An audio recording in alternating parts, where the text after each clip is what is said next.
All right, so it's a new day, Night Nation. I thought that I would jump on and make a video here to maybe commemorate this day a little bit. I'm here in Berlin, Germany, where I live with my family, and I've been super excited to follow the hiring process the last week or two for UCF and the coaching candidate. I am absolutely thrilled that Coach Frost was the decision by Terry Mahajer and our administration as our next head coach again. And I just think it's absolutely incredible. You know, where our fan base was today, obviously I'm not on the ground in Orlando and I'm not as connected as I once was. So really any perspective I'm providing here is just my own general thoughts and frankly kind of removed from the type of insight that I may have had at one point in time with UCF. But you can feel in the last 24, 48, 36 hours this massive groundswell of emotion coming from Night Nation and our fan base. And the fact that that energy exists after the season and really last two seasons that we just had is unbelievable. And in this day and age in college football, with the portal, with NIL, with the recruiting competition, guys hitting the portal, athletes coming out of high school, they feel the energy and emotion of fan bases. Social media allows them to get some type of temperature of how a program is feeling and doing. Is there momentum there or is there not? Are they going forward or are they going backwards? And with this hire, we have just created a groundswell of momentum. And there were some other good coaches out there. Absolutely. Absolutely. But short of Nick Saban coming to Orlando, I don't know many other coaches that could have created this type of energetic and supportive response from a university. And I think that was the most important thing for Terry to be able to do was generate organic, real excitement. Fans want to be connected. You know, I live here in Europe. European football or soccer is like a religion here. It is in the DNA. It is in the blood of the supporters of these clubs. People evangelize around the game of soccer. It means something. And there are many programs from college football across the country where that is the same. UCF, we have a younger fan base. We don't have as much generational connection to the program. And that puts us in a position that when we are struggling, it is easier for people to kind of move away and focus on other things. Not to mention UCF in Orlando where there's many other things to do. So to bring in a coach that galvanizes a fan base, that re-energizes a fan base, that brings out some of that connectivity that you see here with European soccer fans, like I just think that's massively critical with where the program was 2, 3, 4 weeks ago. It's just absolutely necessary to make a hire that can spiritually, emotionally, from an excitement perspective, get a fan base, get a student population, get a community, get a city excited about the direction of where this program is going, and to do it in a way where contractually, you know, Terry deserves a lot of credit for managing Gus moving on from the program the way that he did without exposing us to this massive buyout. To then turn around and hire a guy who is beloved by this program for good reason, but who we probably going into negotiations have a general fairly good level of leverage on based on how he left our program. And I think solving for Gus and solving for a new hire and the buyouts and everything else associated with bringing in a new hire, that was a challenging dynamic to navigate potentially, and I think Terry did a very good job of that and deserves a lot of credit. But overall, I just think that emotional momentum is critical, and it seems as though, at least in the last 24 hours, we've recaptured that. And I think that's going to help from a portal perspective. I think that's going to help from a high school recruiting perspective. And we're going to be able to point back. Scott and his staff is going to be able to point and say, this is what we've done and we can do it again, except now we get to do it at an even higher level. The final, the potential of where we could go is not just the Peach Bowl and claiming our own national championship, but we can be a program that has a legitimate path to the playoff. And I think that will provide gasoline on his ability to recruit and manage the portal. And I think Shaquem Griffin said it really good yesterday about, what Deion Sanders has done to Colorado and what Scott Frost then can do to UCF from a buy-in, from an excitement level, etc.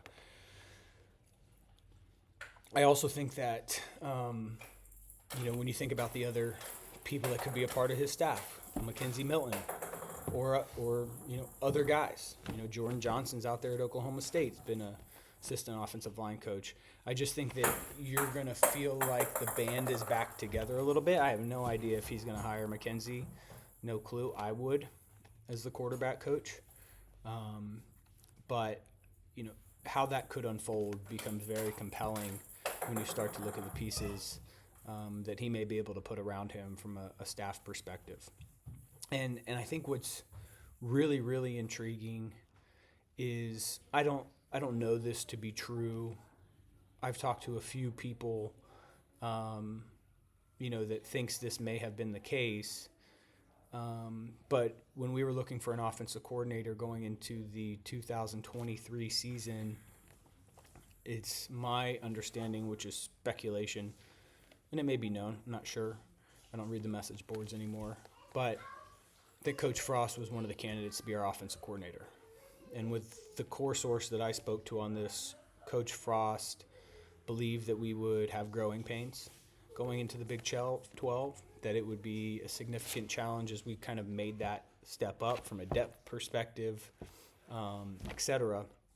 And it was a choice where he believed he's not going to come on and be our offensive coordinator because he would then be a part of Coach Malzahn's group and staff. And if what he predicted came true, he may be a casualty of that staff change, of Gus being fired or moving on, and that may exclude him from the opportunity to be considered as the next head coach. So rather than doing that, he decided to not take the job and wait to see what unfolded. And so he kind of called his shot, in my opinion, if that is in fact truly the case, where, it just shows the type of foresight he has to be able to say, I'm not going to take a job. Yes, it would be exciting. Yes, the fan base would love that I came back. Yes, I would just get to focus on the offensive side of the football. But the way that it's worked out, he's if that was actually the strategy of what unfolded, he looks brilliant for doing that. So, for me as a former alumni, a fan, I couldn't be more excited. I think the time of year is a little bit challenging, but there's still enough runway ahead of us to get a squad in place. I think that we're going to see some significant recruiting momentum here going into the turn of the year. I think that we can be truly, really successful in the portal. I think that, with what Scott has been able to do with Mackenzie here and some of his quarterbacks at Oregon when he was the offensive coordinator there, you're going to really be able to find a fantastic quarterback in the portal or through the recruiting process. And at the same time, I think the guys that are currently on the roster, those that choose to stay, will be given a better platform to succeed than what they experienced with Coach Malzahn.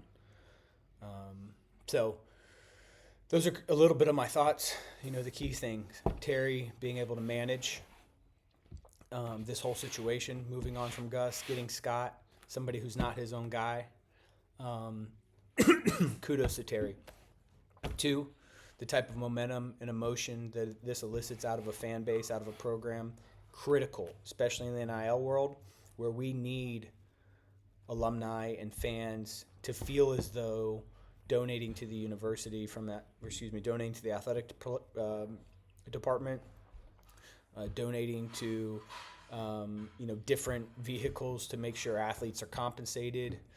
We were going in the opposite direction, and I think with Scott, this is going to really give us a bump, a boost, up and to the right from a financial support perspective from the fan base, and rightfully so. And then 3, I think you can never, ever overlook what Coach Frost did in 15 to 17 in that turnaround. Truly remarkable. One of the best turnarounds, in college football history in a 2-year time frame. And lastly, it feels good. It feels right. It's a great redemption story. It's going to be something that people in college football, the pundits, the media, that they're going to want to follow. Can Scott Frost come back and turn this program around again? And can he do it now where he's sort of fallen from grace and rebuild his own reputation, rebuild his own brand?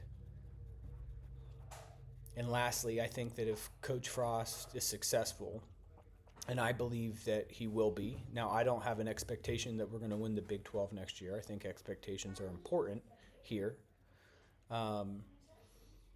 But if he can do that, he may be a coach that is here for the next 10, 15, 20 years.